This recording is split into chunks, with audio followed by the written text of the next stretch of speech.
Sir. चलिए मिटा देना, ये नोट तो कर लिया सबने। Yes sir. Yes sir.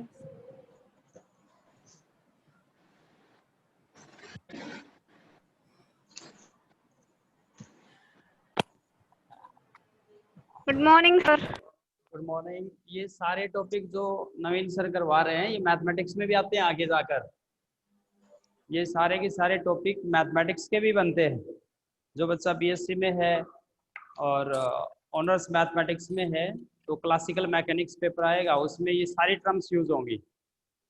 MSc में क्लासिकल मैकेनिक्स, और क्लासिकल मैकेनिक्स बीएससी में फिजिक्स में भी आता है, और फिजिक्स के आपके एमएससी फिजिक्स में भी आता है क्लासिकल मैकेनिक्स का पेपर, और मैथ्स में भी आता है एमएससी में। तो ये सारी की सारी टर्म दोबारा यूज होंगी। तो ये इनके ऊपर अच्छी सी कमांड आप यहाँ फिजिक्स में करोगे तो वहाँ अपने आप इसका फायदा मिलेगा। चलिए सर हाँ जी, कल आपने है ना कल हमने जो क्वेश्चन सोल्व किया था उसमें 3 आइगन वैल्यूज आई थी, है हाँ ना? हाँ। उसमें हमने लैम्डा की जगह सिर्फ एक ही पुट करके दिखाई है। हमें एकेडमिक पेपर में एक रखेंगे, तीनों रख के दिखाएंगे। क्या कह रहे हो, फिर बोले? जैसे कल क्वेश्चन सोल्व किया था उसमें 3 आइगन वैल्यूज आई थी, 1 1 4, तो हमने लैम्डा की जगह सिर्फ एक ही पुट करके दिखाया था। हाँ हाँ हाँ, और लैम्डा इज इक्वल टू 4 और चेक कर ले, वो आपको असाइनमेंट दिया था। अच्छा, तो हाँ मतलब एकेडमिक जो पेपर है उसमें करके दिखाना है। हाँ हाँ, बिल्कुल करके दिखाना है। Four lambda is equal to 4 also, वो छोटा सा स्टेप और लिखना था एज इट इज, उसमें बस 4 रखना है लैम्डा की जगह, है ना? तो वो यस जैसे लैम्डा इज इक्वल टू 1 के लिए जितना काम किया है वो लैम्डा इज इक्वल टू 4 के लिए और करके दिखाना है आपको। ठीक है सर। क्लियर? चलिए, यस सर। अब कल का जो क्वेश्चन था वो उसके अंदर सारी ही बातें छुपी हुई है कहीं ना कहीं। आप जैसे कल हमारे पास जो मैट्रिक्स दी गई थी वो क्वेश्चन आपको ध्यान होगा वो कंप्लीट, तो मैं लिख रहा हूँ इस पर 2 -1 1 -1 2 1 और 1 -1 यहाँ पर -1 और +1 यहाँ पर और -1 और 2, ये मैट्रिक्स थी। अब इस मैट्रिक्स में जो कैरेक्टरिस्टिक इक्वेशन ऑफ ए वो हमारी बन के आई थी, कैरेक्टरिस्टिक इक्वेशन ऑफ ए। बस हम कोशिश करेंगे ये आज या बस कल, इसमें मैट्रिक्स थ्योरी में यही क्लास होगी। एक क्लास रिवीजन पर लगा सकते हैं, फिर थर्ड और फोर्थ यूनिट करेंगे। थर्ड और फोर्थ का यूज आपके एकेडमिक एग्जाम में तो होगा, लेकिन एंट्रेंस एग्जाम में इसमें ज़्यादा सा नहीं होगा। ये एंट्रेंस एग्जाम का सबसे इम्पोर्टेंट पार्ट था मैट्रिक्स थ्योरी, तो उस वाले पार्ट को करेंगे। इसके बाद इसकी प्रॉब्लम्स बीच बीच में हम लगाते रहेंगे। यहाँ पर characteristic equation of A is हमारे पास क्या बनी थी, lambda cube -6 lambda -6 lambda square square plus +9 lambda. -4 is equal to 0। Equation है तो इसका मतलब है बीच में इक्वलिटी जरूर लगेगी, तो ये बन गया था। अब आज का क्वेश्चन है आपके पास, एक रिजल्ट भी लिख सकते हैं इसका। फॉर एवरी स्क्वायर मैट्रिक्स, देखिए समझना है पहले। फॉर एवरी प्रूफ बहुत आसान सा है और हमें प्रूफ करने आने चाहिए। जब हम किसी थ्योरम का प्रूफ करते हैं, जैसे जैसे आप हायर मैथमेटिक्स में आगे बढ़ेंगे आपके क्वेश्चंस कम हो जाएंगे और थ्योरी ज़्यादा हो जाएगी। थ्योरेटिकल पोर्शन है वो बढ़ता चला जाएगा, और थ्योरेटिकल पोर्शन हमें प्रूफ करना आना चाहिए। सारा का सारा पार्ट, क्वेश्चंस भी खूब होंगे। आप जुड़ेंगे तो क्वेश्चंस में जब आप एंट्री करोगे तो क्वेश्चन भी खूब हैं, लेकिन पहले थ्योरी क्लियर करनी पड़ेगी। विदाउट थ्योरी हम क्वेश्चंस नहीं कर पाएंगे। +2 में नंबर ऑफ क्वेश्चंस ज़्यादा होते थे। आप जो अभी +2 करके आए हो, और आपको थ्योरम्स तो बहुत रेयर ही मिलती थी।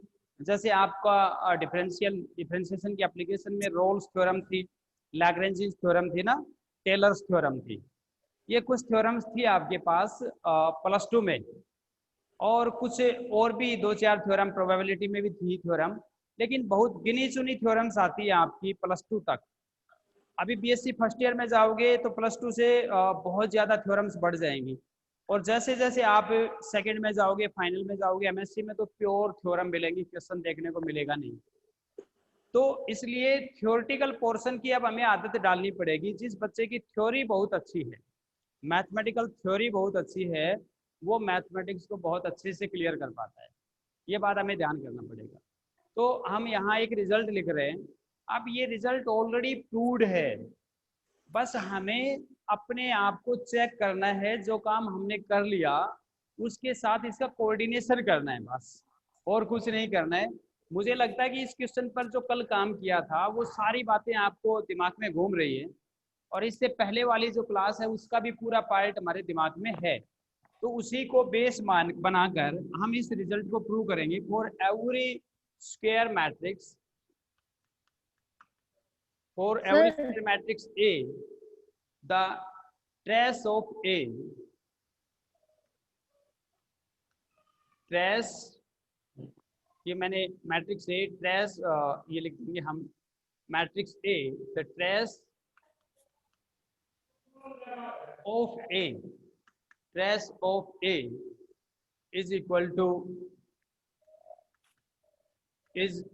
to sum of eigenvalues of A, sum of eigenvalues of A। ये हमने कल चेक भी कर लिया था। सॉल्यूशन, इसका प्रूफ लिख देंगे हम, पहले क्वेश्चन को समझेंगे। कल हमारी जो थ्योरम थी ना, ये क्वेश्चन था, इसमें इस मैट्रिक्स का ट्रेस कैसे बनता है? ट्रेस ऑफ ए कितना बन गया? 6। ट्रेस ऑफ ए इससे लिखा जाएगा TRA, और ए भी पूरा ट्रेस भी sum of eigen values is equal to ये डायगोनल पर जो एलिमेंट है इन सब का सम, मतलब 6 बन गया है। और आइगन वैल्यूज क्या बनी थी? 1 1 1 4। तो उनका भी सम क्या आया था? 6 बना था ना। Yes sir. मान लीजिए उनको λ1 λ2 λ3 कह दिया, ये वाला पार्ट। ये सिर्फ उस मैट्रिक्स में, इस मैट्रिक्स में ही ऐसा नहीं हो रहा है, ये सिर्फ इस मैट्रिक्स में ही ऐसा नहीं हो रहा है, ये तो सब मैट्रिक्स के लिए है। ये मैंने इसलिए रिजल्ट में लिख दिया, for every square matrix A, the trace of A is equal to the sum of the eigenvalues of A। दुनिया की कोई भी स्क्वायर मैट्रिक्स हो, उस मैट्रिक्स का ट्रेस जब हम निकालेंगे तो वो हमेशा उसी की आइगन वैल्यूज के सम के बराबर मिलेगा। ये हमें प्रूव करनी है।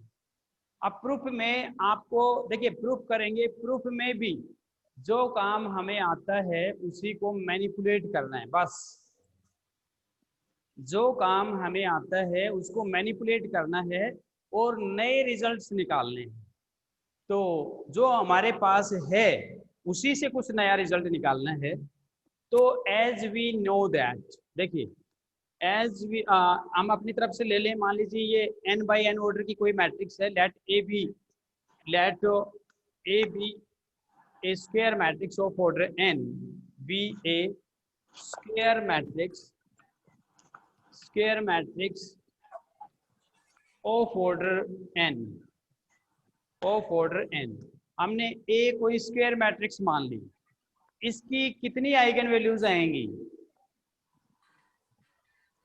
ए n ऑर्डर की स्क्वायर मैट्रिक्स है तो इसके पास कितनी आइगन वैल्यूज होंगी? n आइगन वैल्यूज होंगी। तो हमने अपनी तरफ से मान लिया, बिल्कुल n आइगन वैल्यूज होंगी।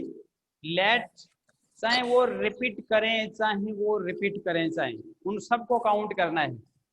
जैसे कल आइगन वैल्यूज 1 1 4 थी, तो वो 3 आइगन वैल्यूज थी, 3 ऑर्डर था इस मैट्रिक्स का, तो 3 आइगन वैल्यूज मिलेंगी। तो let λ1 λ2 so on λn are n eigen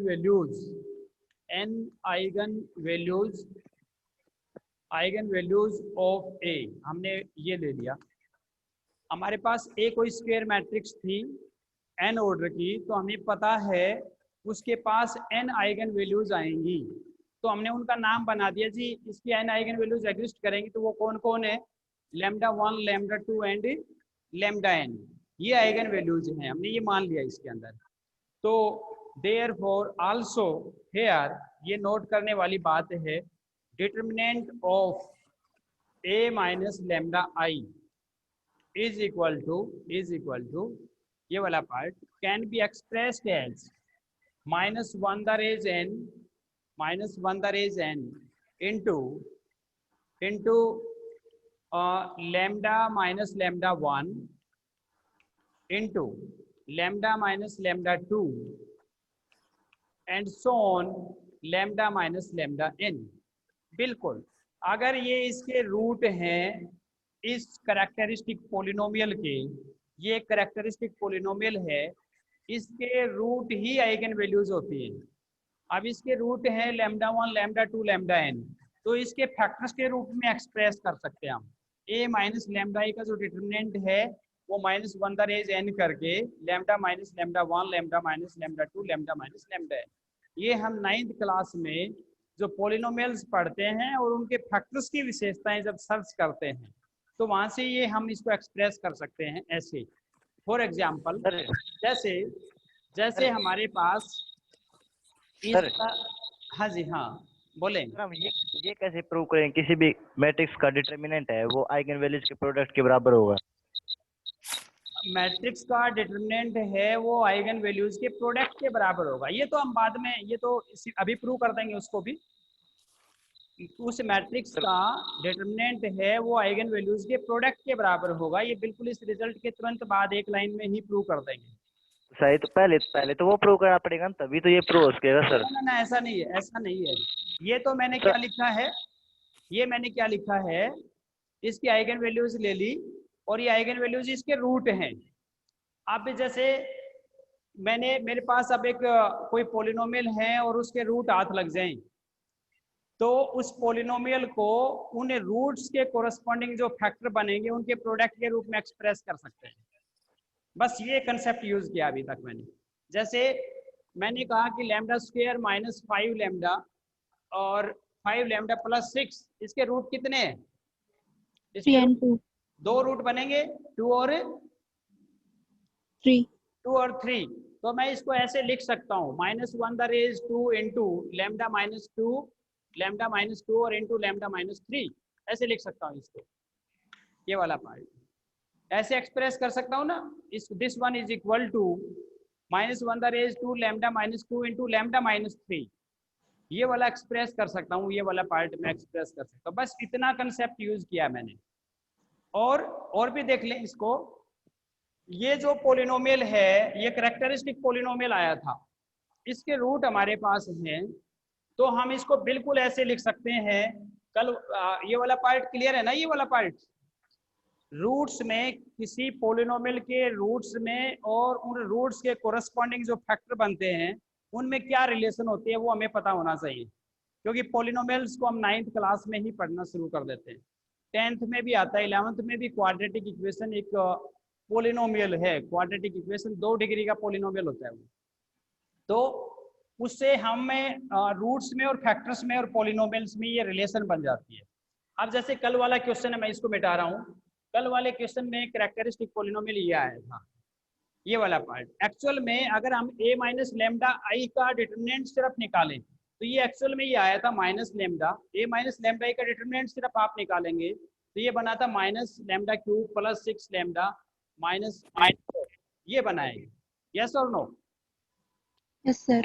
इसको, इसका कैरेक्टरिस्टिक पोलिनोमियल निकालोगे तो ये बनेगा, ये वाला पार्ट क्लियर? अब इसमें से माइनस कॉमन निकाल लो। माइनस का मतलब है -1 द रेज 3 कर सकता हूँ मैं, इसको ऐसे भी लिख सकता हूँ। माइनस कॉमन निकाल दिया, -1 की पावर 3 क्या बनेगा? -1 बनेगा, -1 बनेगा।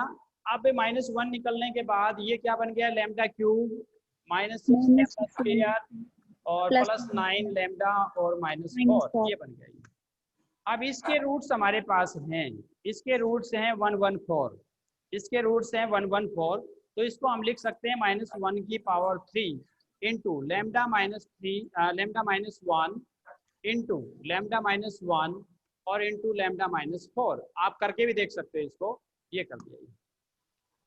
इसका मतलब इस कैरेक्टरिस्टिक इस मैट्रिक्स के कैरेक्टरिस्टिक पॉलिनोमियल जो ये बना है इसको हम ऐसे एक्सप्रेस कर सकते हैं -1 द रेज n, अगर n डिग्री का है, 3 डिग्री का है तो 3 degree, -1 the raise 3 into lambda -1, lambda 1 जो 1 है वो कैरेक्टरिस्टिक रूट है मैट्रिक्स का, तो वहां इसमें 1 के जगह हमने लिख दिया लैम्डा 1 इंटू लैम्डा -1, ये लैम्डा 2 बन गया ये वाला पार्ट, दूसरा 1 को लैम्डा 2 नाम दे दिया, 4 लैम्डा n का काम करेगा, तो इसको हम प्रोडक्ट के रूप में लिख सकते हैं -1 the raise 3 into lambda -1 into lambda -1 into lambda -4, ये वाला पार्ट हो गया। तो इसलिए ये लाइन लिख दी आल्सो, ये सब देखिए, also the characteristic polynomial of the matrix A can be expressed as -1 the raise n into lambda minus lambda 1 into lambda minus lambda 2 into so on lambda minus lambda n, ऐसे express कर सकते हैं। ये characteristic polynomial की विशेषता है जो हम ऑलरेडी जब पॉलिनोमियल्स को स्टडी करते हैं तो वहां से पता चल जाता है।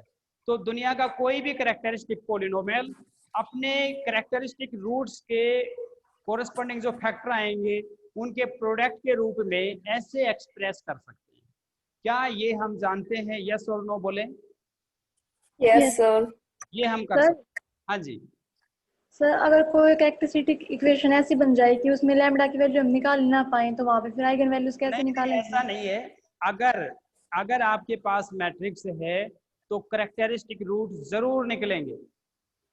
वो एक ये बात हो सकती है वो कॉम्प्लेक्स बने, वो स्क्वायर रूट्स में आए, निकलेंगे जरूर, वो टास्क टिपिकल बन सकता है, लेकिन उन्हीं उसी काम को आपको 3 या 4 डिग्री से ज्यादा ऑर्डर की मैट्रिक्स नहीं देगा। और तीन डिग्री की मैट्रिक्स, जैसे कि जो हमारी ये इक्वेशन है कैरेक्टरिस्टिक इक्वेशन, ये 3 डिग्री की बन गई और यहाँ पे हिट एंड ट्रायल मेथड से हम वैल्यू नहीं निकाल पा रहे, तो कोई और मेथड होता है इसके अलावा? नहीं, वैल्यू तो निकलेंगी सर, जैसे मैट्रिक्स जरूर निकलेंगी। आप में आपके पास देखिए, इसका भी आंसर मैं बताता हूँ। बहुत बार आपका क्वेश्चन बहुत जायज क्वेश्चन है, कई बार रूट कैसा बन जाता है 2 + √3, जो लैम्डा 1 है जहां 1 बना है वो इस टाइप का बन जाता है 2 + √3 और बाकी 2 कॉम्प्लेक्स नंबर रूट बन जाते हैं, ऐसे भी बनते हैं कई बार। लेकिन वो क्वेश्चन को टिपिकल बनाने वाली बात है। थ्योरी तो हमें कंसेप्ट समझना टारगेट है मेन तो, लेकिन उसके लिए अगर वैसे भी क्वेश्चन अगर आते हैं तो उनको डील करने के लिए अलग से थ्योरी देगा। अभी आपकी थर्ड और फोर्थ यूनिट में बस यही काम करेगा। क्या करेगा? 3 डिग्री का पॉलिनोमियल और 4 डिग्री के जो पॉलिनोमियल हैं उनके रूट्स निकालने के तरीके डेवलप करेगा। अभी तक आपने 2 डिग्री के पॉलिनोमियल है जिसे क्वाड्रेटिक इक्वेशन कहते हैं, क्वाड्रेटिक कैरेक्टरिस्टिक इक्वेशन दे रखी होती है एक तरीके से, या जिसे क्वाड्रेटिक पॉलिनोमियल है उसके रूट्स निकालने होते हैं, तो वो आप आसानी से -b + -b² - 4ac/2a वाला फॉर्मूला लगा के निकाल लेते हैं। 2 डिग्री का पॉलिनोमियल कोई भी दे दो आप, वो फॉर्मूला लगाकर रूट निकाल लेते हैं। लेकिन अब आपके पास एक ऐसी थ्योरी डेवलप करेगा जिसमें 3 डिग्री या 4 डिग्री के पॉलिनोमियल हैं, उनके रूट्स चाहे वो जो आप कह रहे हो बहुत बेकार से भी रूट बने, कॉम्प्लेक्स में भी आ जाएं, कैसे भी आ जाएं, वो आप सोल्व कर दोगे। फिर वहां से कि कैसा भी पॉलिनोमियल आपको दिया गया हो आप उसके रूट्स के बारे में अंदाजा लगा जाओगे। ये थर्ड और फोर्थ यूनिट का प्रोसेस है, हम 2-3 दिन में हम उसको स्टार्ट कर देंगे। तो इसमें जो मैट्रिक्स देगा उसके कैरेक्टरिस्टिक रूट्स निकालने का तरीका आपको आना चाहिए। वो कैरेक्टरिस्टिक रूट्स क्या आएंगे उसकी चिंता छोड़ दें, आप बिल्कुल भी चिंता करने की जरूरत नहीं है। और आपका एकेडमिक एग्जाम हो और चाहे एंट्रेंस एग्जाम हो, एकेडमिक एग्जाम में तो फिर भी थोड़े से रूट्स स्क्वायर रूट्स में आ जाएं, लेकिन एंट्रेंस एग्जाम में ऐसे रूट पूछेगा जो बिल्कुल सीधे सीधे होंगे, क्योंकि वहाँ टाइम ज़्यादा नहीं लगवाना चाहता। वैसे रूट्स को निकालने के लिए थोड़ा सा टाइम लगता है, तो वहाँ टाइम का बात नहीं है, वहाँ पर कंसेप्ट की बात है। तो कंसेप्ट अगर आपको आता है या नहीं आता है इसके ऊपर डिपेंड करेगा, ये बस वो ये जानना चाहता है आपसे, तो वो निकल जाएंगे, उसकी चिंता ना करें बिल्कुल भी। अब ये बन गया ये वाला पार्ट। अब देखिए ए मैट्रिक्स हमने तो कोई भी स्क्वायर मैट्रिक्स ली है, मैंने तो ये क्वेश्चन इसलिए लिख दिया पर्टिकुलर क्योंकि हमने ये अभी डील किया है ये वाला पार्ट। और एक्चुअल में हम यहाँ क्या लेके चल रहे हैं, A be N E square matrix है ऑफ ऑर्डर एन, हम तो स्क्वायर मैट्रिक्स लेकर चल रहे हैं एन ऑर्डर की, ये वाला पार्ट। अब मैं इस मैट्रिक्स को लिख रहा हूँ, इसका जनरल फॉर्मेट में लिख रहा हूँ, तो ये वाला पार्ट मिटा दें, ऊपर वाला पार्ट, ये समझ में आ रहा है ना ये सारा काम। Yes, sir. इस मैट्रिक्स को, इसके कैरेक्टरिस्टिक पॉलिनोमियल को, इक्वेशन को कह दें चाहे, इसके रूट्स को और इसके डिटरमिनेंट को, इसका डिटरमिनेंट भी हमें पता है कितना बनेगा, वो भी हमें पता है।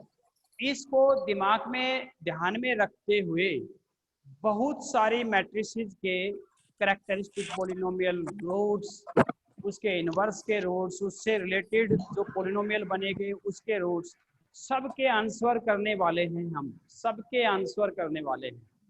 एक क्वेश्चन आपने अच्छे से सीख लिया, ये क्वेश्चन में कोई प्रॉब्लम नहीं होनी चाहिए। कल हमने इस सारे पार्ट से आइगन वैल्यूज और आइगन वेक्टर निकाले थे। आइगन वैल्यूज और आइगन वेक्टर निकालते वक्त आइगन वैल्यूज वेक्टर की डेफिनेशन लिखी थी, उसमें होमोजेनियस सिस्टम का यूज करके उसके सॉल्यूशंस निकाले और वहाँ से सॉल्यूशन से ये पता चला इसके आइगन वेक्टर क्या है, आइगन वैल्यूज क्या है। अब आइगन वैल्यूज के ऊपर और थ्योरी बढ़ेगी इसके अंदर। और देखिए एक और भी लाइन मैं बता देता हूँ जो बहुत बार पूछता है, कल 1 जो है आइगन वैल्यू थी, जो 1 वो 2 बार रिपीट हुई थी, आइगन वैल्यू 1 है वो 2 बार रिपीट हुई थी। वहाँ भी एक शब्द जनरेट कर दिया गया कि what is algebraic multiplicity of eigen value 1।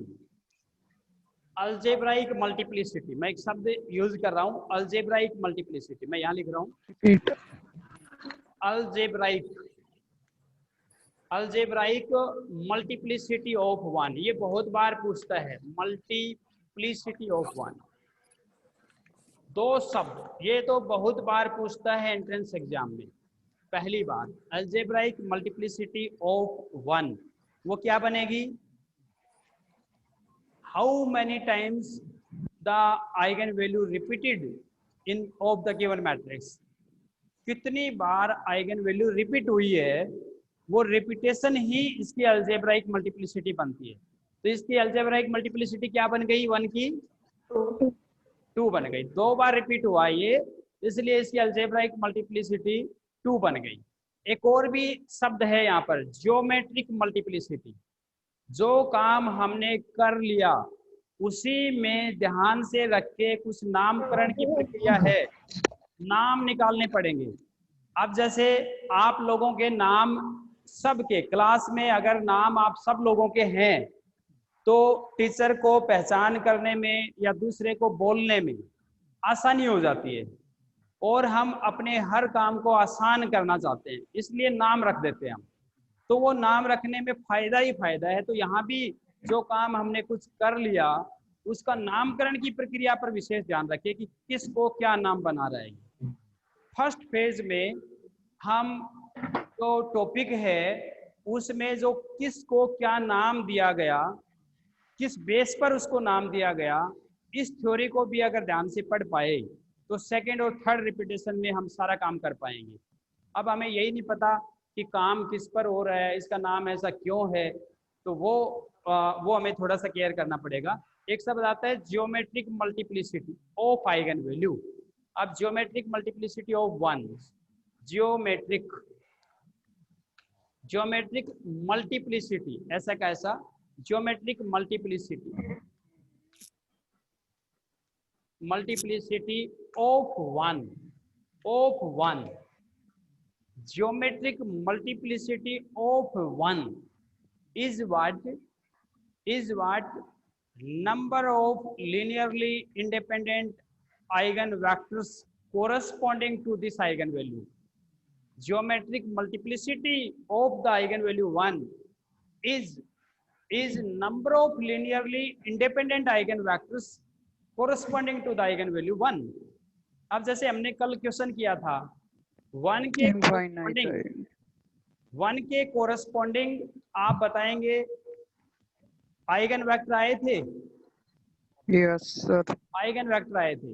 उन आइगन वेक्टर्स में ऐसे 1 के कोरस्पॉन्डिंग कितने आइगन वेक्टर आएंगे बताएं? इनफाइनाइट। इनफाइनाइट आएंगे, बिल्कुल, बहुत अच्छा आंसर किया। इनफाइनाइट आइगन वेक्टर आएंगे, लेकिन उन इनफाइनाइट आइगन वेक्टर्स में सिर्फ 2 ही वेक्टर ऐसे हैं तो लीनियरली इंडिपेंडेंट हैं, क्योंकि n-r था तो कितने वेरिएबल्स को फ्री किया था हमने वहां पर? 2 वेरिएबल्स। 2 वेरिएबल्स को फ्री करने का मतलब है दुनिया में R3 की दुनिया में 2 ही वेक्टर ऐसे हैं जो लीनियरली इंडिपेंडेंट हैं। बाकी जो इनफाइनाइट बनेंगे वो सब के सब उन्हीं के मल्टीपल होंगे, वो मैं चेक करके भी बताता हूँ, अभी उसको भी एक्सप्रेस करूंगा मैं। तो यहाँ ज्योमेट्रिक मल्टीप्लिसिटी ऑफ 1 में n minus of 1 is n minus r। n का मतलब समझ रहे हो, नंबर ऑफ वेरिएबल्स, और r rank of the matrix. n minus r वो कल हमारी वाली मैट्रिक्स में वो 2 आया था, तो 1 का ज्योमेट्रिक मल्टीप्लिसिटी क्या बन गया? 1 का gm क्या बन गया? एक तो होता है am, एक होता है gm। ये दोनों अगर आते हैं तो ब्लॉक्स बनाने में ब्लॉक्स हालांकि आपके सिलेबस में नहीं है, नेट के सिलेबस में आते हैं, और am और gm अगर आइगन वैल्यू का पता चल जाए तो हम बहुत बड़ी थ्योरी की बहुत इंफॉर्मेशन अपने आप इकट्ठी हो गई, ये बाद में पता चलेगा। तो पहले ये बताएं 1 का am क्या है? 1 या 2? 1 का am 2 है, बिल्कुल। और 1 का gm ज्योमेट्रिक मल्टीप्लिसिटी वो भी कितना है? 2। am भी 2। am का मतलब है अलजेब्राइक मल्टीप्लिसिटी, मतलब वो कितनी बार रिपीट हुई है वो आइगन वैल्यू। gm का मतलब ज्योमेट्रिक मल्टीप्लिसिटी, मतलब उसके कोरस्पॉन्डिंग जो आइगन वेक्टर आएंगे उसमें कितने वेरिएबल फ्री है। am और gm दोनों बराबर आ गए। एक और बात, मैंने कल एक इंफॉर्मेशन की बात की थी, अगर आपका दूसरी आइगन वैल्यू इसकी बनी थी 4, अब 4 का am कितना बनेगा? 1 बनेगा, क्योंकि एक बार ही है। और फिर 4 के लिए आइगन वेक्टर निकालने जाएंगे तो ये चेक करेंगे कि उसमें उसका एसोसिएटेड मैट्रिक्स का रैंक कितना है, मतलब नंबर ऑफ वेरिएबल्स कितने हैं, फ्री वेरिएबल्स कितने हैं। अब आपने सोल्व करेंगे, आप सोल्व करके मेरे को कल जरूर बताएंगे 4 के कोरस्पॉन्डिंग जो आपके पास gm कितना बनेगा। gm am बता दिया, और अगर आप gm भी अगर ये बता पाए 4 के विद रिस्पेक्ट टू, gm भी 1 है, gm भी 1 है। अगर गलती से मैंने चेक नहीं किया है, वो आप चेक करके 1 नहीं आएगा सर, रैंक 2 है। ये मान लेते हैं, बाकी भी बच्चे चेक कर लेंगे एक बार। वो भी 1 आ गया, तो एक खास बात हो गई। देखिए हमने जो काम किया है उसको सिर्फ नोटिस किया, जो काम हो चुका है ऑलरेडी हमने अपनी तरफ से एफर्ट नहीं किया है। मैंने कहा इसको आप ऐसे देखें, क्योंकि आप इसमें सारा काम कर चुके थे। मैंने कहा आपसे 1 कितनी बार रिपीट हुआ, आपने आंसर किया जी 2 बार। तो मैंने कहा जितनी बार रिपीट हुआ है उसका नाम निकाल दो, और उसका नाम निकाल दो अलजेब्राइक मल्टीप्लिसिटी ऑफ 1, क्योंकि 2 बार रिपीट हुआ है तो कितना आ गया 2। ये सारा काम हो चुका है, सिर्फ नाम जोड़ा है हमने ही। फिर मैंने आपसे पूछा अगला क्वेश्चन, भाई am की आइगन वैल्यू, जब आइगन वैल्यू के कोरस्पॉन्डिंग आइगन वेक्टर निकालने गए तो कितने फ्री हुए, वेरिएबल कितने फ्री हुए? 1 नहीं, 1 के कोरस्पॉन्डिंग कितने वेरिएबल फ्री थे आइगन वेक्टर? 2 सर। आपने बताया जी 2, तो gm हो गया 2। आपने चेक भी किया था जी 2 वेरिएबल फ्री हुए थे, तो आपने कहा जी gm 2। तो फिर एक और बात थी, इस आइगन वैल्यू के कोरस्पॉन्डिंग जो am और gm आए जी, वो तो दोनों ही बराबर हैं, वो तो am भी 1 का 2 है और gm भी 2 है। बिल्कुल ठीक बात है ये। फिर हम 4 के पास गए, 4 भी आइगन वैल्यू है मैट्रिक्स A की, 4 का am 1 है, और एक बच्चा बता रहा है जी gm भी 1 है। चलिए वो भी चेक कर लेते हैं, वो भी निकालेंगे तो वो दिख जाएगा, क्योंकि ये तो बातें निकालनी है। जो निकाल लिया जो क्वेश्चन सोल्व कर लिया उसी में हजारों बातें निकालना जो बच्चा सीख गया। जिस बच्चे ने किसी सिंगल क्वेश्चन पर, हाँ जी बोले, जैसे ज्योमेट्रिकल ये है सर जीएम, ये तो हमेशा जीएम हमेशा फ्री वेरिएबल से इक्वल ही होगी फिर। एम और जीएम ऑलवेज इक्वल होगा, ये कह रहे हो? Yes sir. नहीं नहीं, ऐसा नहीं होगा, आप चेक करेंगे और क्वेश्चंस में, इन जनरल ऐसा नहीं होगा, ठीक है। और बहुत सारे क्वेश्चन ये सिमेट्रिक मैट्रिक्स है, इसमें ये प्रॉपर्टी भी हो इसकी, लेकिन और मैट्रिक्स आप उठाओगे उनमें बहुत सारी मैट्रिसेस में एम और जीएम बराबर नहीं मिलेगा, ठीक है। तो मान लो सर 2 वेरिएबल फ्री हो गए। हाँ हाँ, तो मान लो K1 और K2 हो गए सर। 2 वेरिएबल फ्री हो गए तो सर उनके रिस्पेक्ट अगर ज्योमेट्रिक ये वेक्टर निकालेंगे तो सर 2 फ्री वेरिएबल तो आएंगे ही। ना ना ना, ऐसा नहीं है, वो 1 भी हो सकता है। ऐसे ऐसे जो मैंने ये क्वेश्चन करवाया है, ऐसे कोई एग्जाम्पल उठा के, कोई क्वेश्चन उठा के, कोई 5 क्वेश्चन ऐसे सोल्व कर ले अपनी तरफ से, जैसे मैंने किया, ऐसे एक क्वेश्चन की बजाय 5 क्वेश्चन सोल्व कर लें और 500 क्वेश्चंस को रिविजिट करें और ये बातें दोबारा नोटिस करो कि आइगन वैल्यूज किस में रिपीट हुई, किस में नहीं हुई। जिसमें रिपीट हुई है उनका एम जीएम कितना बना है, तो आप ये पाओगे किसी में बराबर मिलेगा, किसी में नहीं मिलेगा, है ना।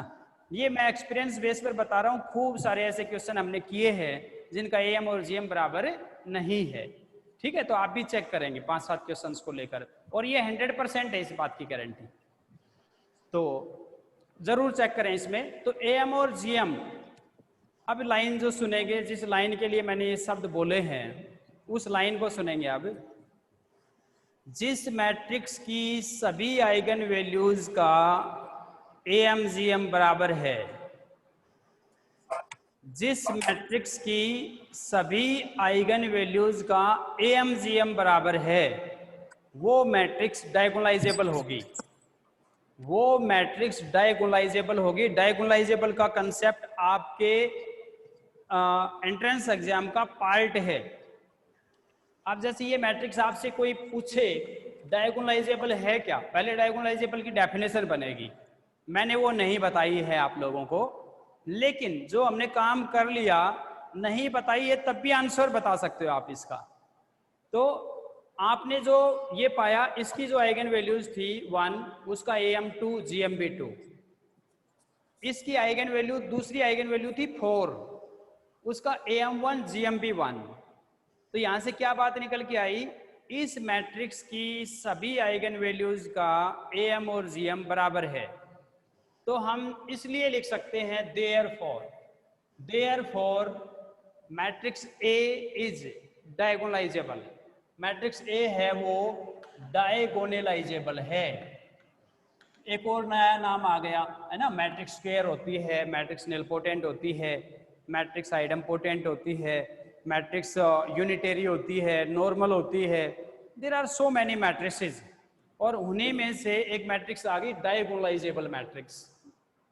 अब ये मैट्रिक्स डायगोनलाइजेबल है या नहीं है, इस बात को चेक करने के लिए हमें या तो डेफिनेशन लगानी पड़ेगी।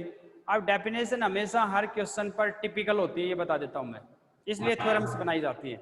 डेफिनेशन हर क्वेश्चन पर अप्लाई करना, अप्लाई तो होगी लेकिन प्रोसेस लेंदी हो जाता है, तो इसलिए हमें उससे उसको मैनिपुलेट करके कुछ रिजल्ट्स बना लेते हैं। तो अब हमसे कोई पूछे, ये बहुत बार क्वेश्चन आया है IIT जैम में, कभी चेक करना, आप सीधी मैट्रिक्स दे देगा और कहेगा बताओ ये डायगोनलाइजेबल है या नहीं है। तो हमें क्या करना है, ये सारा काम जो मैंने लिखवाया था ना पीछे कल वाला क्वेश्चन, वो 20 से 25 सेकंड में, 20 से 25 सेकंड में सब 1 के भी आइगन वेक्टर निकल जाने चाहिए और 4 के भी आइगन वेक्टर निकल जाने चाहिए। एक टाइम ऐसा भी आएगा जब निकल भी जाएंगे, आप लोगों की प्रैक्टिस ऐसी हो जाएगी, कुछ शब्द ऐसे हैं जो आपको लिखने की जरूरत ही नहीं है, आप सीधा उस स्टेप पर पहुंच जाएंगे। तो यहाँ से आप सीधा इसकी आइगन वैल्यूज निकाल लोगे, ये आसान होंगी इसकी आइगन वैल्यूज निकालना, वो क्वेश्चन ही ऐसा देगा वो, जिसकी आइगन वैल्यूज सीधे निकल जाएंगी। फिर हम उसके कोरस्पॉन्डिंग ये देखेंगे रिपीट हो रही है या नहीं हो रही है, तो वो चेक करेंगे। अगर सारी की सारी डिस्टिंक्ट आ गई, ए की सभी आइगन वैल्यूज अलग अलग आ गई, तो हमें फिर हमें चेक करना है कि AM GM, वो सारी चीजें हम चेक करेंगे। रिपीट हो रही है तो भी AMGM चेक करेंगे। तो हम ये देखेंगे AMGM आया वो कैसा है, क्या बराबर है, अगर बराबर है तो सीधा कह देंगे डायगोनलाइजेबल है। ऑप्शन मिलेंगे A is diagonalisable, A is not diagonalisable, दूसरा ऑप्शन। और फिर इसमें ये पूछेगा, इसमें आइगन वेक्टर्स के ऊपर और 2 ऑप्शन बना देगा, आइगन वेक्टर्स के ऊपर 4 ऑप्शन बनाएगा। Which of the following is true. जब A डायगोनलाइजेबल है, दूसरा ऑप्शन अपने आप कट गया कि A इज नॉट डायगोनलाइजेबल, तो हम उसको तो चेक भी नहीं करेंगे। जब डायगोनलाइजेबल है, दूसरा अपने आप गलत। तीसरा आइगन वेक्टर्स के ऊपर पूछ लेगा कि 1 के कोरस्पॉन्डिंग जो आइगन वेक्टर्स आएंगे उसमें हमारे पास कितने लीनियरली इंडिपेंडेंट आइगन वेक्टर्स आएंगे। तो 2 लीनियरली इंडिपेंडेंट आइगन वेक्टर्स आएंगे। कल आपके पास आया भी था वो पार्ट क्या आया था हमारे पास, एक्स जो सॉल्यूशन बना था, क्या बना था हमारे पास, K1 minus K2।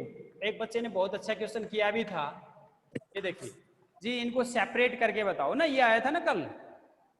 Yes, sir. 2 variables को फ्री किया था। एक बच्चे ने कहा जी इनको सेपरेट करके दिखाओ। ये सेपरेशन करना बहुत अच्छा काम था ये। तो देखिए मैं इनको सेपरेट कैसे कर रहा हूँ, ये देखिए K1 बाहर निकाल लिया और K2 को 0 रख लिया एक बार, तो ये बन गया हमारे पास 1 और 0 प्लस K2 कर दिया मैंने। इसमें दिख रहा है आपको, प्लस मैं यहाँ लिख रहा हूँ, अगर नहीं दिख रहा है तो प्लस K2 इंटू -1 और 0 और 1, ये बन गया। ये वाला पार्ट दिख रहा है, ये मैंने सेपरेट कर दिया इसी को, इन दोनों के सम के बराबर है ये वाला पार्ट। अब मैंने कहा ना कि इनफाइनाइट सॉल्यूशन मिलेंगे, इनफाइनाइट सॉल्यूशन मिलेंगे, लेकिन वो सब के सब इन 2 वेक्टर्स के लीनियर कॉम्बिनेशन होंगे। एक तो 1 1 0 और -1 0 1, ये दोनों लीनियरली इंडिपेंडेंट हैं।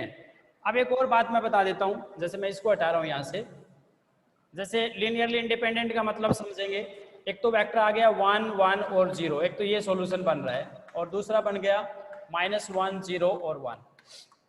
ये देखिए ये बन गए, दोनों ही प्लेन के एलिमेंट है, अलग अलग प्लेन के वेक्टर हैं ये दोनों लीनियरली इंडिपेंडेंट है। ये इनका मतलब समझेंगे, लीनियरली इंडिपेंडेंट क्यों है, क्योंकि इन दोनों की दिशाएं अलग अलग हैं, इन दोनों की दिशाएं अलग अलग हैं।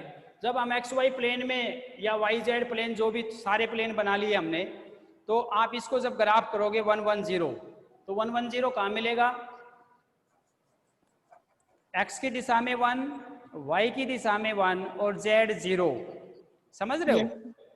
तो ये XY प्लेन में मिलेगा, ये बिंदु XY प्लेन में 0 की तरफ इसकी तरफ बढ़ोगे तो ये XY प्लेन से की तरफ, मतलब इसको मल्टीप्लाई करोगे तो ये XY प्लेन में आगे पीछे बढ़ेगा।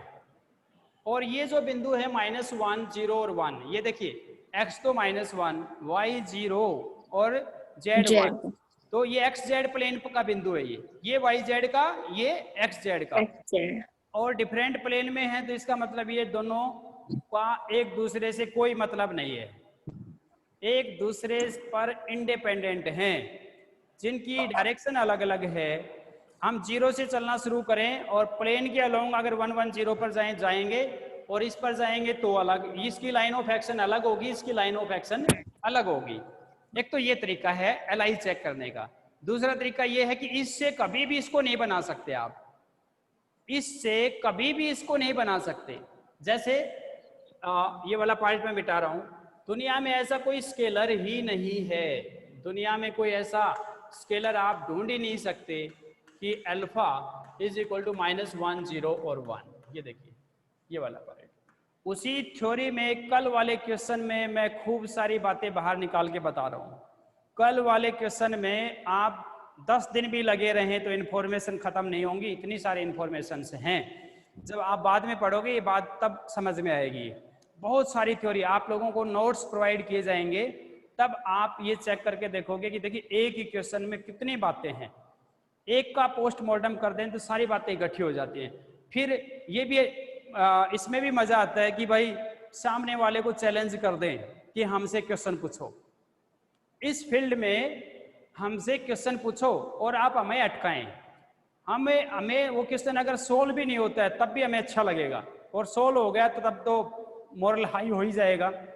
नहीं भी होता है तो अपने आप को चेक करेंगे मेरे से कहाँ गलती हुई।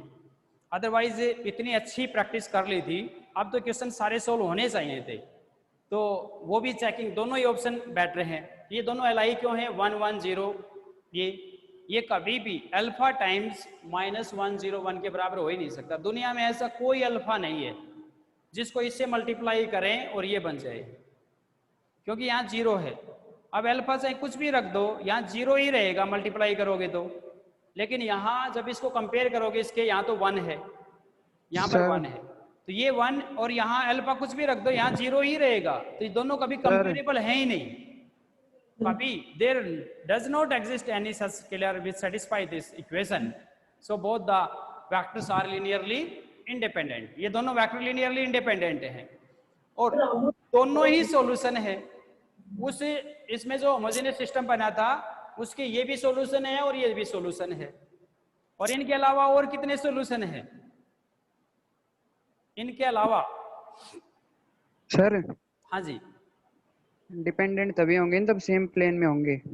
सेम प्लेन में होंगे और उनकी लाइन ऑफ एक्शन भी सेम हो। लाइन ऑफ जैसे प्लेन में 1 1 0 की तरफ, हाँ जी बोले, प्लेन में हो और सेम लाइन ऑफ एक्शन में हो, ये भी बात ध्यान रखें। बात clear? Same line of action का मतलब, सेम लाइन ऑफ एक्शन का मतलब है जैसे आप ओरिजिन से स्ट्रेट लाइन बनाएं इसकी तरफ, 1 1 0 की तरफ बढ़े, 0 0 0 पर बैठे हो आप, और 1 1 0 पर सीधी इस लाइन को 0 0 0 और 1 1 0 को दोनों को एक स्केल लेकर उसको मिला दें, एक स्ट्रेट लाइन बना दें। अब इस स्ट्रेट लाइन पर बैठे जितने भी बिंदु हैं वो एक ही लाइन ऑफ एक्शन में हो गए ना, सेम लाइन ऑफ एक्शन में हो गए। तो इसकी लाइन ऑफ एक्शन अलग बनेगी, इसकी लाइन ऑफ एक्शन अलग बनेगी। बात क्लियर? Yes sir. और ये जो दो लीनियरली इंडिपेंडेंट वेक्टर होते हैं उनकी लाइन ऑफ एक्शन ऑलवेज अलग अलग होती है। अब देखिए, अब एक और बात भी चेक कर लें, ये दोनों ही उस होमोजेनियस सिस्टम के सॉल्यूशन है। चेक कर लेना ये बात, ये दोनों सॉल्यूशन है और दोनों लीनियरली इंडिपेंडेंट है, दोनों LI हैं। ये भी दिख गया हमें ग्राफ से, और भी बहुत थ्योरी बताएंगे, ग्राफिकल, प्रैक्टिकल, मैथमेटिकल, सब तरीके से बताएंगे इसको, क्योंकि लीनियरली इंडिपेंडेंट डिपेंडेंट अगर दो वेक्टर्स का पता चल गया कि ये हैं या नहीं हैं, तो आप विश्वास माने BSc छठे सेमेस्टर में लीनियर अलजेब्रा का एक पेपर है, लीनियर अलजेब्रा पेपर है, उसकी यूनिट है वेक्टर स्पेसिस। वेक्टर स्पेसिस उसमें सिर्फ और सिर्फ गिवन सेट्स में ये पता चल जाए कि कौन कौन वेक्टर LI हैं या LD हैं, लीनियरली इंडिपेंडेंट आपस में कितने हैं और डिपेंडेंट कितने हैं, कौन कौन से, ये पता चल गया तो वो वेक्टर स्पेस का पूरा चैप्टर आपको आ जाएगा। और वो भी बहुत फाउंडेशन बनता है वेक्टर स्पेस, बहुत ज्यादा आगे। वेक्टर स्पेस के बाद linear transformation, inner product space, non linear space, Hilbert space, Banach space, matrix space, there are so many spaces we will extend. वो आगे जाके MSc PhD तक बढ़ जाते हैं वो टॉपिक। लेकिन जब वो टॉपिक पर कमांड हो जाती है लीनियरली इंडिपेंडेंट और डिपेंडेंसी, तो वहाँ सिर्फ LI वेक्टर्स ही ढूंढने होते हैं पूरे, उसके अंदर 10 एक्सरसाइज हैं वहाँ पर वेक्टर स्पेसिस में, 10 एक्सरसाइज हैं और 10 की 10 एक्सरसाइज का सिर्फ एक ही मकसद है कि उस वेक्टर स्पेस का बेस बताएं, और बेस का मतलब होता है उसमें number of linearly independent vectors बताएं जो उसको जनरेट करते हैं। तो लीनियरली इंडिपेंडेंट वेक्टर्स का बहुत बड़ा इंपॉर्टेंस है। वेक्टर स्पेसिस में तीन क्वेश्चन आते हैं आपके यहाँ पर IIT एग्जाम में, और 2 यूनिट बनती है एकेडमिक एग्जाम में, और वो पूरा चैप्टर एक लाइन में, इस लाइन में छुपा हुआ है, ये भी बता देता हूँ। गजब की बात ये है। और 10 एक्सरसाइज बना रखी है इन बातों को क्लियर करने के लिए। ये आप इनकी पिक्चर को समझ जाएं, यहाँ पर ये काम करना सीख जाएं, तो वेक्टर स्पेस आपके लिए कोई बड़ी बात नहीं है। एक पेपर आएगा फिर group theory, group abstract algebra बोला जाता है वो, और वो ये बात अगर आप पकड़ गए तो लीनियर अलजेब्रा और एब्स्ट्रैक्ट अलजेब्रा में सिमिलैरिटीज बहुत हैं, और दोनों पेपर मिला के लगभग 25 नंबर का IIT जैम में और 110 नंबर का नेट के एग्जाम में आता है कंट्रीब्यूशन। और दोनों पेपर अगर कोई बच्चा ईमानदारी से डेढ़ महीना अगर क्लास में बैठ जाए, 3-3 घंटे की क्लास लग जाए, तो वो बच्चा बिल्कुल अच्छे से उसको कर जाएगा। आपका 1.5 महीने का संयम, 3 घंटे क्लास, लेकिन लाइव होनी चाहिए। वो ऐसे नहीं कि भाई यहाँ पर नहीं, ऐसे वो आप और हम लाइव हों, क्लास बिल्कुल आमने सामने हो, तब अगर हम करवाते हैं तो वो बहुत अच्छे से आप क्लियर कर सकते हैं, वो हो भी जाता है, नो प्रॉब्लम एट ऑल। चलिए, तो हमें ये पता चल गया कि ये 2 लीनियरली इंडिपेंडेंट सॉल्यूशन है। वो ये कहता है ना कि n-r क्या है, n-r हुआ 2 वेरिएबल्स को फ्री कर रहे हैं। 2 वेरिएबल्स फ्री करने का मतलब ही ये बताना है कि इसके सॉल्यूशन सेट में उस होमोजेनियस सिस्टम के आपने कहा जी इनफाइनाइट सॉल्यूशन हैं, लेकिन उनमें से मैंने यहाँ रेस्ट्रिक्ट कर दिया, बता दिया कि 2 ही ऐसे हैं जो Li हैं, बाकी सब Ld हैं। और वो दोनों ये भी बता दिए ये हैं दोनों Li, बाकी जितने भी मिलेंगे वो इसकी या तो इसकी लाइन ऑफ एक्शन में मिलेंगे या फिर इसकी लाइन ऑफ एक्शन में मिलेंगे, या तो इसकी लाइन ऑफ एक्शन में मिलेंगे या इसकी लाइन ऑफ एक्शन में मिलेंगे, और कहीं नहीं मिलेंगे। ये भी बात ध्यान रखें, वो इनफाइनाइट के इनफाइनाइट इन दोनों के लाइन ऑफ एक्शन में मिलेंगे और ये दोनों आपस में लीनियरली इंडिपेंडेंट होंगे। ये वाला पार्ट क्लियर? Yes sir. और सिर्फ ये एक ही सेट नहीं होता है, सेट तो और भी हो सकता है जो 2 वेक्टर Li हों, लेकिन उसमें 2 ही रहेंगे। जब फिर हमें बेस बनाएंगे तो इनको इग्नोर कर देंगे, उन 2 को ले लेंगे, नो प्रॉब्लम एट ऑल। लेकिन हमसे ये पूछा गया दोनों Li हैं क्या, और 2 ही रहेंगे, बस ये भी बात ध्यान रखें उसके अंदर। तो ये भी बात हाथ लग गई हमें यहाँ से। मैं कल वाले क्वेश्चन को फिर रिपीट कर रहा हूँ। मैट्रिक्स A दी गई थी, हमसे पूछा गया था इसके आइगन वैल्यूज और आइगन वेक्टर बताओ, A के बारे में पूछा गया था। हमने आइगन वैल्यूज और आइगन वेक्टर की मैट्रिक्स की डेफिनेशन बताई, और a non zero vector x which satisfy the equation ax is equal to lambda x where x is characteristic vector and lambda is a characteristic value, ये हमने बताया। उस equation से ax minus lambda x करके उसको solve किया homogeneous system के माध्यम से, वहां से एक कैरेक्टरिस्टिक इक्वेशन निकली a माइनस लैम्डा आई का डिटरमिनेंट ऑफ a माइनस लैम्डा इज इक्वल टू 0। उसको सोल्व करके हमने कैरेक्टरिस्टिक रूट निकाले, उसका नाम भी निकाला, कैरेक्टरिस्टिक इक्वेशन है। फिर हमने इस इक्वेशन के कैरेक्टरिस्टिक रूट निकाले उस नियम के माध्यम से जो 114 आए। फिर हमने उन कैरेक्टरिस्टिक रूट्स के कोरस्पॉन्डिंग कैरेक्टरिस्टिक वेक्टर निकाले, तो उन कैरेक्टरिस्टिक वेक्टर्स की भी विशेषता हमने बताई। फिर इसमें जो कैरेक्टरिस्टिक रूट आए उनमें हमने ये पाया ट्रेस, मैट्रिक्स का ट्रेस और आइगन वैल्यूज का सम बराबर है। इस मैट्रिक्स के कोरस्पॉन्डिंग हमने चेक किया, और हम ये प्रूफ करने जा रहे हैं ये सबके लिए यही होगा। और क्या चेक किया, इसका जो डिटरमिनेंट बनेगा वो आइगन वैल्यूज का प्रोडक्ट होगा, ये भी प्रूव करेंगे हम। ये भी हमने चेक किया यहाँ पर, ये भी इसमें पाया गया, लेकिन ये सब जगह ट्रू होगा। फिर हमने क्या किया, ये पाया कि 1 के कोरस्पॉन्डिंग जो 1 2 बार रिपीट हुई तो 1 का AM है वो 2 बन गया।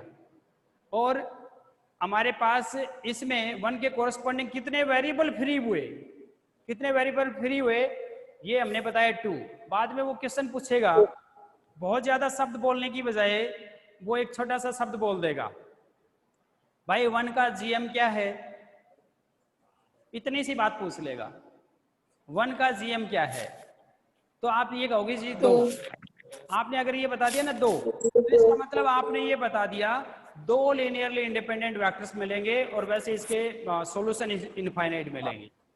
ये सारी लाइन बताने की बजाय आप ये कहोगे जी 1 का GM 2 है। बस बहुत कम शब्दों में बड़ी बात बतानी है आपको, वही मैथमेटिक्स होगा और वही एक्सपेक्टेशन करता है।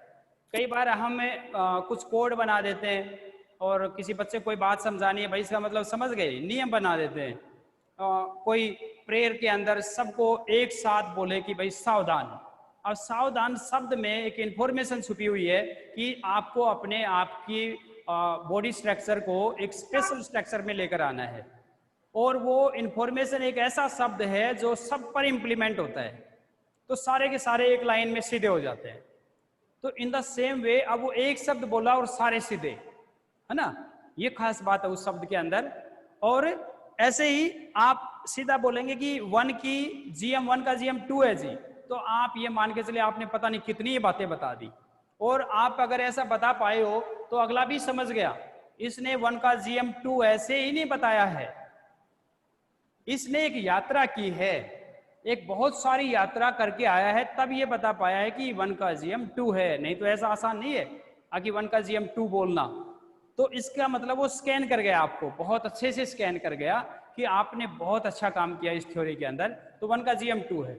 अब जिसका AMGM सभी आइगन वैल्यूज का AMGM बराबर है, तो हम उस मैट्रिक्स को क्या भी बोल सकते हैं, डायगोनलाइजेबल। मैट्रिक्स को क्या बोल सकते हैं, डायगोनलाइजेबल। और डायगोनलाइजेबल जो मैट्रिक्स है उसकी भी बहुत सारी थ्योरी है कि डायगोनलाइजेबल मैट्रिसेस की विशेषताएं क्या हैं, तो वो हम बाद में पढ़ेंगे। लेकिन पहले ये पता चल जाए कि डायगोनलाइजेबल है भी या नहीं है। और बिना काम किए, बिना मेहनत किए हम ये इंफॉर्मेशन बता पा रहे हैं डायगोनलाइजेबल है या नहीं है, क्योंकि मेहनत हम पहले ही कर चुके हैं। ये देख लिया जिसका AMGM सबका बराबर आया है, तो आगे एक थ्योरम आती है, जिनका AMGM बराबर आता है वो मैट्रिक्स ऑलवेज डायगोनलाइजेबल होती है। तो हमने ये पाया AMGM बराबर है तो डायगोनलाइजेबल है, तो हमने मेहनत पहले ही कर रखी थी, उसी मेहनत का यूज कर लिया और सीधी इन्फॉर्मेशन बता दी कि डायगोनलाइजेबल है। अब बहुत सारे एंट्रेंस एग्जाम में बहुत बार पूछता है बताओ ये मैट्रिक्स डायगोनलाइजेबल है या नहीं है, तो आप अच्छे से आंसर कर दोगे। चलिए, अब हमने ये भी पाया, हम अपना रिजल्ट कर रहे थे, हम रिजल्ट क्या कर रहे थे कि इसकी आइगन वैल्यूज का सम है वो ट्रेस के बराबर है। तो ये देखिए अब एक लाइन आ गई, हमने A स्क्वायर मैट्रिक्स मान ली, n आइगन वैल्यूज बनेंगी लैम्डा 1 लैम्डा 2 लैम्डा n। तो इसकी जो करैक्टरिस्टिक पोलिनोमियल बनेगा वो बनेगा A माइनस लैम्डा ए का डिटरमिनेंट। तो मैंने यहाँ वो लिख के भी दिखाया था, तो ये ऐसे एक्सप्रेस किया जा सकता है -1 the raise n into lambda minus lambda 1 lambda minus lambda 2 and lambda minus lambda n। इस लाइन में कोई कंफ्यूजन है बताएं, ऐसा लिख सकते हैं No, sir. Yes, sir. सबको अच्छे से आ गया ना ये वाला पार्ट? Yes, sir. चलिए, आप वो 12 बताइए, किसी बच्चे को नहीं आया तो जरूर पूछें। दोबारा बताओ सर। हाँ जी बोले, नहीं आया दोबारा बताओ यार लाइन। दोबारा बता दें। अभी मैंने कैरेक्टरिस्टिक पोलिनोमियल लिखा था इसका, है ना, लैम्डा क्यूब -6 लैम्डा स्क्वायर, ऐसा बना था ये characteristic polynomial, minus lambda cube -6 lambda square और -9 लैम्डा और +4। ये इसमें से माइनस कॉमन निकाल लिया और -1 को लिख सकते हैं -1 की पावर 3। इसके 3 रूट बने थे, तो इसको लैम्डा -1 लैम्डा -1 और लैम्डा -4 ये लिख सकते हैं इसको, ये वाला पार्ट। तो ये जब कैरेक्टरिस्टिक पोलिनोमियल है तो -1 की पावर 3 लैम्डा -1 लैम्डा -1 लैम्डा 1 1 है, लैम्डा 2 भी 1 है, लैम्डा 3 4 है। तो ऐसे एक्सप्रेस कर दिया ये कैरेक्टरिस्टिक पोलिनोमियल ये वाला। तो इसलिए इस A जो स्क्वायर मैट्रिक्स है और जिसकी आइगन वैल्यूज ये है लैम्डा 1 लैम्डा 2 लैम्डा n, तो इसका जो कैरेक्टरिस्टिक पोलिनोमियल है A का जो ये बनेगा, तो उसको हम ऐसे एक्सप्रेस कर सकते हैं, ऐसे लिख सकते हैं बिल्कुल जैसे इसको लिख दिया इसमें। ये वाला पार्ट क्लियर कर देंगे? चलिए, तो ये तो हमने निकाला ही था, ऐसे एक्सप्रेस कर सकते हैं, 9th क्लास में पढ़ते हैं पोलिनोमियल्स को। तो अब देखिए, अब हमारी जो मैट्रिक्स है general matrix A, general matrix A है ये। अब आपको एज ए असाइनमेंट में काम देके जाऊंगा, उसको आप चेक करके बताओगे बिल्कुल। देखिए A जनरल मैट्रिक्स बनेगी A11 A12 and so on A1n।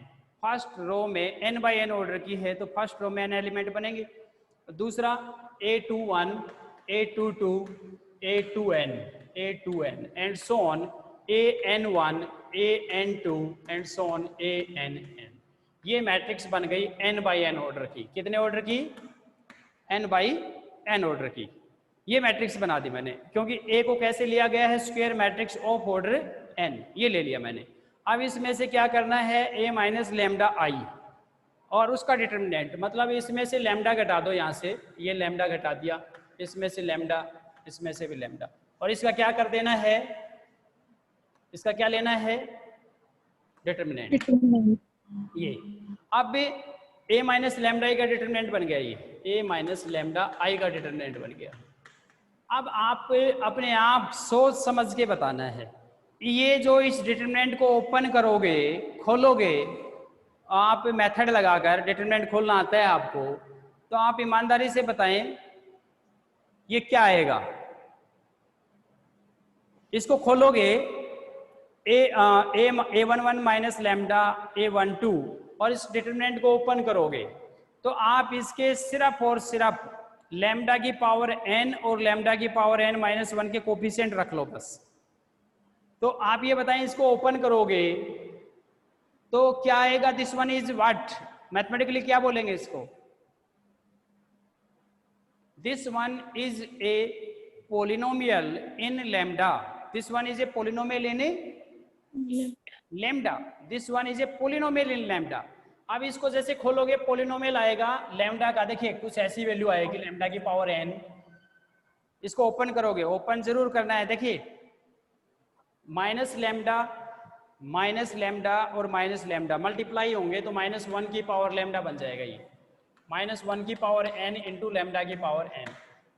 Multiply एक बार जरूर होगा, बाकी फालतू की टर्म है वो पीछे लिख लेंगे। ये टर्म जरूर आएगी -1 की पावर n इंटू लैम्डा की पावर n माइनस ये कुछ ऐसे बनेगा a11 plus a22 plus on ann और ये आएगा लैम्डा की पावर n माइनस 1।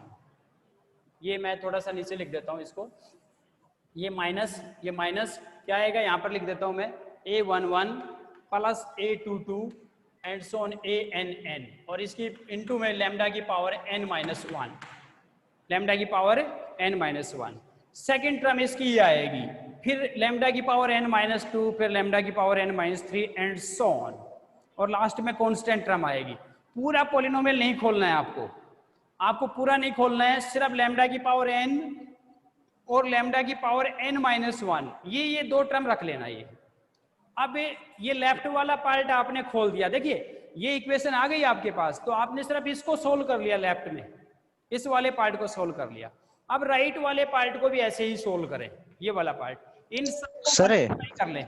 एक बार सुनेंगे, इनको भी ऐसे ही मल्टीप्लाई कर लें। यहां से भी लैम्डा की पावर n माइनस 1 की पावर n लैम्डा की पावर n आ जाएगा। दूसरी टर्म बनेगी वो बनेगी lambda 1 lambda 2 and so on lambda n और इनटू लैम्डा की पावर n माइनस 1 प्लस आगे और भी टर्म आएंगी एंड सो ऑन। ये इक्वेशन नंबर 2 बन जाएगी और ये इक्वेशन नंबर 1 बन जाएगी। अब 1 और 2 को कंपेयर करोगे क्योंकि ये दोनों बराबर हैं, ये और ये दोनों बराबर हैं। जब कंपेयर करोगे तो पहली दोनों टर्म बराबर, ये दोनों टर्म बराबर मिलेंगी। फिर लैम्डा की पावर n माइनस 1 की पावर को, दो पॉलिनोमियल कंपेयर तब होते हैं जब उनके बराबर, तब होते हैं जब उनके कोरेस्पॉन्डिंग कोफिशिएंट्स बराबर हो। तो जब हम इसको कंपेयर करेंगे लैम्डा की पावर n माइनस 1 तो इसका कोफिशिएंट क्या है? a11 plus a22 plus ann और यहाँ क्या है? लैम्डा की पावर n माइनस 1 का coefficient lambda 1 plus lambda 2 plus lambda n। तो ये दोनों बराबर आ जाएंगे। ये दोनों बराबर आते ही हमारा रिजल्ट प्रूव हो गया। प्रूव क्या हो गया कि a11 plus a22 plus on ann plus on है ये is equal to lambda 1 plus lambda 2 plus on lambda n। ये रिजल्ट हमें प्रूव करना था। ये तो trace of the matrix A है। इस मैट्रिक्स का, इसको लैम्डा को मैं हटा दूं यहाँ से, तो a11 plus a22 plus ann ये बन गया और ये इसके आइगन वैल्यूज हैं। ये आपस में प्रूफ हो गया। हाँ बोलें, क्या पूछ रहे हो आप? बोलें सर। जो ये n-1 लिखा था ना लैम्डा की पावर n-1, हाँ इसके जो कोफिशिएंट लिखे हैं सर आपने a11 a22, ये कैसे है सर? एक बार बताना। फिर ये मल्टीप्लाई करोगे ना, इसको ओपन करोगे। आप ऐसा कर लेना, इसको n बाई n ऑर्डर की बजाय 3 बाई 3 ऑर्डर का कर लो आप एक बार, है ना। ये n बाई n की बजाय मैं मैट्रिक्स को 3 बाई 3 ऑर्डर की ले लूं यहाँ, तो a33 बन जाएगा। ये a33 हो जाएगा ना ये। तो जब आप तो 3 डिग्री का पोलिनोमियल बनेगा ये लैम्डा में। तो आप लैम्डा स्क्वायर का जो कोफिशिएंट पाएंगे, इसको ओपन करना 3 बाई 3 डिग्री का लेकर जब आप इसको ओपन करोगे तो आप ये पाओगे लैम्डा स्क्वायर का जो कोफिशिएंट बनेगा वो क्या बनेगा? माइनस बाहर, और वो बनेगा a11 plus a22 plus a33 ये मिलेगा। आप ओपन करके देखना आप इसको। ये वाला पार्ट क्लियर? मैं फिर बोल रहा हूँ सर ये फर्स्ट इक्वेशन जो बनाई इधर से स्टार्ट करवा दो, वीडियो पॉज हो मैं गई। फिर बता रहा हूँ, आप देखिए 1 मिनट। आपको मान लीजिए मैट्रिक्स n बाई n के बजाय मैं A33 ऑर्डर ले रहा हूँ, A13, A23, A31, A32 और A33। मान लीजिए ये मैट्रिक्स है हमारी, ये मैट्रिक्स है 3 बाई 3 ऑर्डर की मैट्रिक्स है। ये वाला पार्ट क्लियर? 5 मिनट। तो ये मैट्रिक्स हमने लिख दी। अब इसका करेक्टरिस्टिक पोलिनोमियल बनाओगे आप। करेक्टरिस्टिक पोलिनोमियल क्या बनेगा? A11 minus lambda, yes sir, yes sir, A22, A12, A13 और फिर यहाँ A22 माइनस लेमडा और यहाँ A33 माइनस लेमडा। अब इसका डिटरमिनेंट खोल लो आप। अब इसका डिटरमिनेंट 3 बाई 3 ऑर्डर की मैट्रिक्स का तो खोल ही लेंगे ना, मल्टीप्लाई कर, आपको डिटरमिनेंट ओपन कर लें। फिर आप Yes, ये sir. पाएंगे -1⁻³ लैम्डा क्यूब। एक तो ये टर्म मिलेगी, यहाँ लैम्डा लिख दूंगा मैं, माइनस लैम्डा, यहाँ भी माइनस लैम्डा, यहाँ भी माइनस लैम्डा। तो पहली टर्म मिलेगी ये। दूसरी टर्म क्या मिलेगी आपको चेक करना है, ये आपको मैं एज ए असाइनमेंट देके जा रहा हूँ। दूसरी टर्म क्या मिलेगी? A11 A22 प्लस A33 और इंटू लैम्डा स्क्वायर। क्या मिलेगा? ये टर्म मिलेगी, चेक करना ये। तीसरी टर्म मिलेगी लैम्डा में plus some terms into lambda और चौथी टर्म मिलेगी कांस्टेंट टर्म, मतलब A11 A22 इनमें सब में मिलेगी वो टर्म। फिर हमें ऐसे ही क्या करेंगे, यहाँ बन गया राइट में ये है -1⁻³ lambda minus lambda 1 lambda minus lambda 2 lambda minus lambda 3, 3 ही रूट बनने थे वहां पर। फिर इनको मल्टीप्लाई कर लेंगे और फिर इन दोनों को 1 को और 2 को कंपेयर कर लेंगे। कंपेयर करने का मतलब है लेफ्ट साइड में भी पोलिनोमियल है और राइट में भी पोलिनोमियल है। और पोलिनोमियल बराबर तब होते हैं जब उनके कोफिशिएंट बराबर होते हैं। पोलिनोमियल तब बराबर होते हैं जब उनके कोफिशिएंट बराबर होते हैं। ये वाला पार्ट क्लियर? जब हमें इनको कंपेयर करेंगे 1 और 2 को, तो हम ये पाएंगे, ये मिलेगा हमें A11 plus A22 plus A33 is equal to lambda 1 plus lambda 2 plus lambda 3। और जैसे इस कंपैरिजन में ये बात हमें हाथ लगी तो हम डायरेक्ट ये बता देंगे कि हमारी गिवन मैट्रिक्स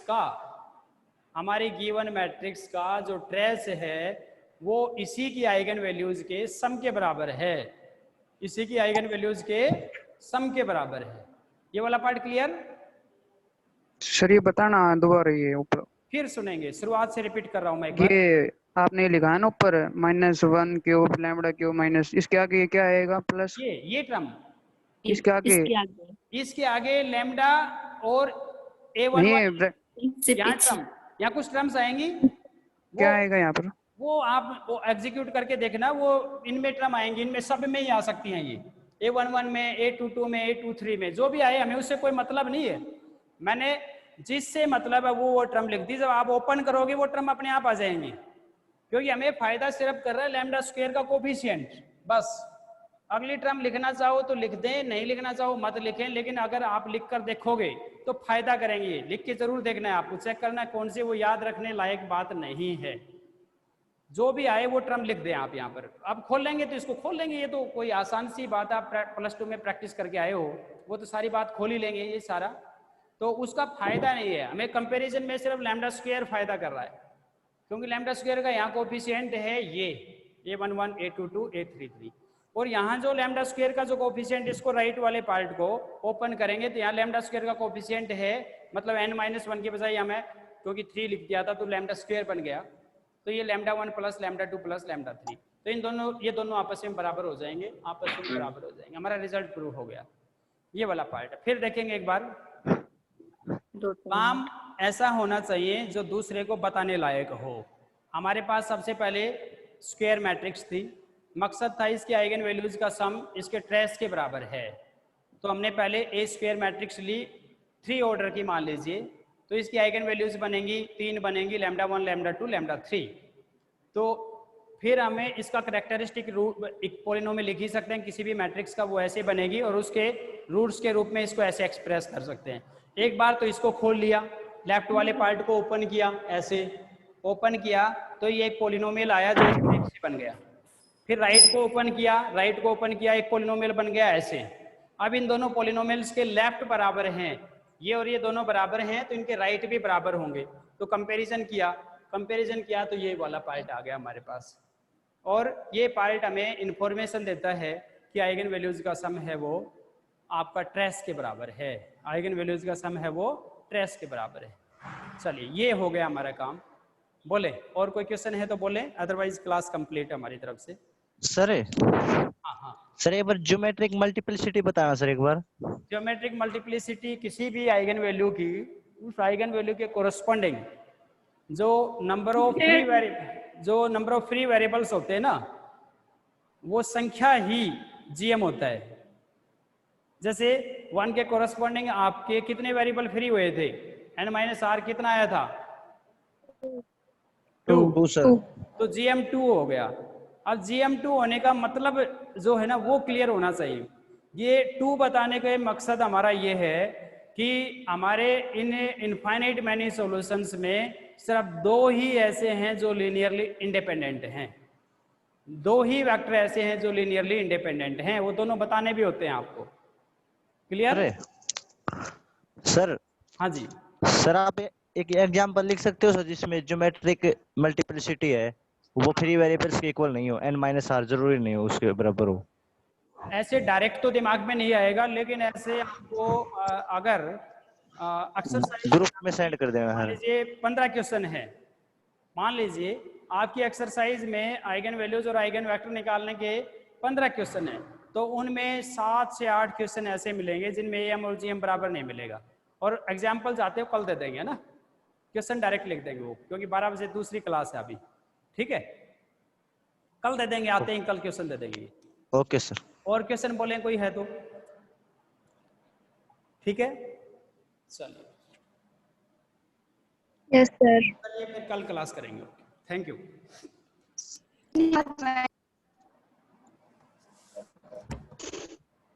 एक्सक्यूज सर।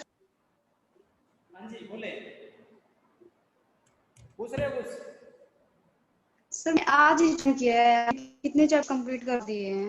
क्या कह रहे हो? सर मैं आज ही ज्वाइन किया है क्लास को, फर्स्ट टाइम। आज क्लास तो चैप्टर्स कम करवा दिए। समझ में नहीं आया क्या पूछ रहे हो? चलिए 2 यूनिट करवा दिए हैं। चलिए ठीक है, तो बेटे कल मिलेंगे, कल क्वेश्चन करना है।